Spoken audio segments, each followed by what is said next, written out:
Thailand. ये बताओ कि हम लोग किस राज्य में रहते हैं? बिहार की राजधानी कहाँ है?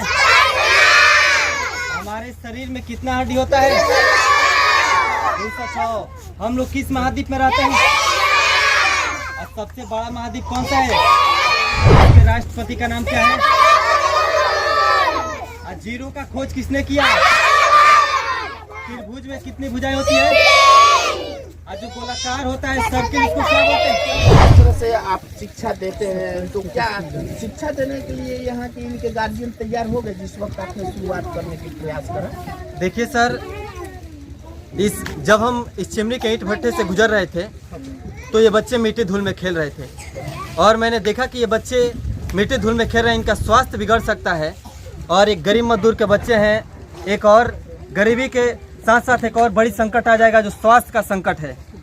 मैंने सोचा कि ये कैसे दूर हो सकता है, तो मैंने इनको शिक्षा के लिए सोचा कि अगर शिक्षा दिया जाएगा तो इनकी घर की गरीबी दूर हो जाएगी, उस समस्याएं दूर हो जाएगी और जो स्वास्थ्य है उस पर भी ध्यान देंगे। आज ये लोग जो ईंट भट्टों के बीच में अपना वक्त निकाल रहे हैं, कल ये फिर से इसी जगह पे न आए ताकि यहाँ से बेहतर जगह पे जा सके, इसके लिए आपने ये प्रयास करा।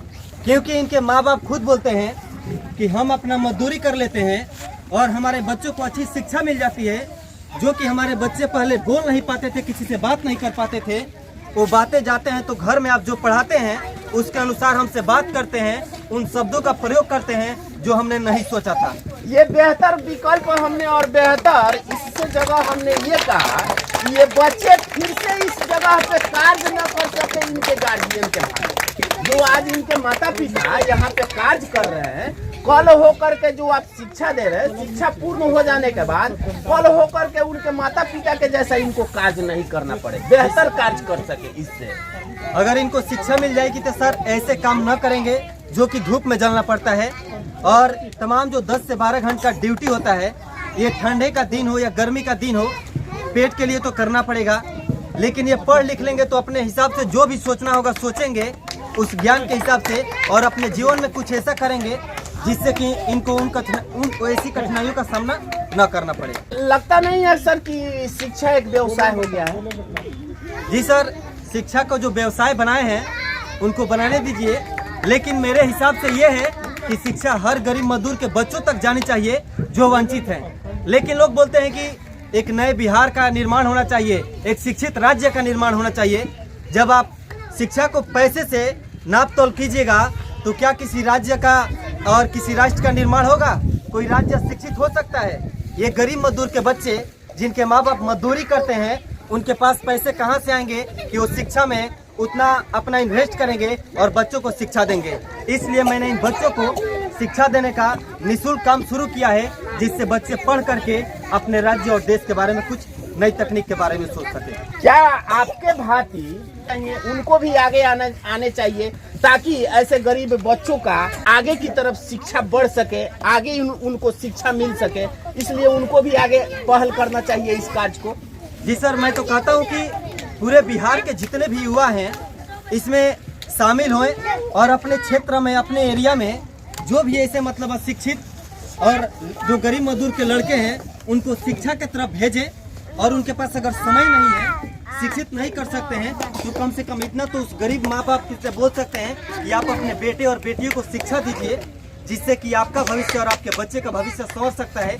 मैं चाहता हूं कि बिहार के तमाम लोग शिक्षा के क्षेत्र में आए और बिहार को आगे बढ़ाया जाए सर। बिहार को आगे बढ़ाए और एक देश को आगे बढ़ाए, ताकि इन्हीं बच्चों में से मैं याद दिलाता चलूँ आपको, ये मजदूर के वो बच्चे हैं, गरीब के वो बच्चे हैं जिनके माँ बाप आज इस चिमनी के ईंट भट्टे में कार्य कर रहे हैं और दिन रात मेहनत मजदूरी करते हैं, मगर दूसरों का पक्के का मकान तो बनवाते हैं, मगर खुद का अपना पक्के का मकान नहीं होता। मैं दिखाना चाहूंगा, यही वो तस्वीरें हैं इनके मकान का अपने, जो उसी मकान में रहते हैं, मगर बड़े से बड़े बिल्डिंगों को बनाने में इनके माँ बाप का अहम भूमिका होता है, मगर इनके बच्चे पढ़ नहीं पाते। इसके लिए ना ही सरकार आगे आती है और न ही वहाँ की आसपास के कुछ प्रतिनिधि लोग इस पे कदम उठाते हैं।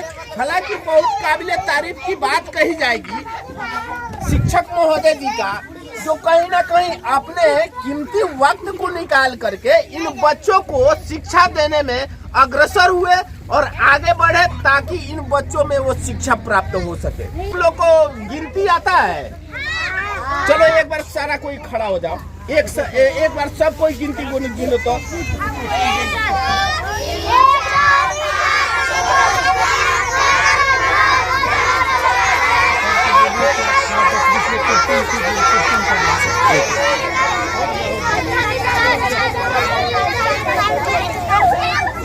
आप इन लोगों को पढ़ाते हैं तो क्या कुछ अपनी स्टडी द्वारा इन लोगों को प्रथम शिक्षा देते हैं? मैं चाहूंगा आप अपने से कुछ सवालों का इनसे जवाब करें ताकि ये बोल पाए। बच्चों साइलेंट। ये बताओ कि हम लोग किस राज्य में रहते हैं? बिहार की राजधानी कहाँ है? हमारे शरीर में कितना हड्डी होता है? हम लोग किस महाद्वीप में रहते हैं? और सबसे बड़ा महाद्वीप कौन सा है? सबसे छोटा महाद्वीप? अगर लाल बत्ती भरे ट्रैफिक सिग्नल में तो क्या करेगा? हमारे देश के राष्ट्रपति का नाम क्या है? जीरो का खोज किसने किया? त्रिभुज में कितनी भुजाएं होती है? जो गोलाकार होता है सर्किल, इसको क्या बोलते हैं? चलिए, सर ने जिस तरह से तमाम बातों को रखा और सवालों को इन बच्चों से किया, तो एक साथ में सारे बच्चे सवाल देने में सक्षम नजर आते हैं। तो मैं अपने वीडियो के माध्यम से यहाँ के नजदीकी जिला अधिकारी महोदय गोपालगंज के मैं बताना चाहूँगा कि साहब, आपके नजदीक में मजदूर के कुछ बच्चों को इस तरह से शिक्षा दिया जाता है एक टीचर महोदय के द्वारा, तो आपके माध्यम से यहाँ कुछ ऐसे कार्य किए जाए ताकि इन बच्चों का भविष्य और बेहतर हो सके और इन बच्चों का भविष्य उज्जवल हो सके।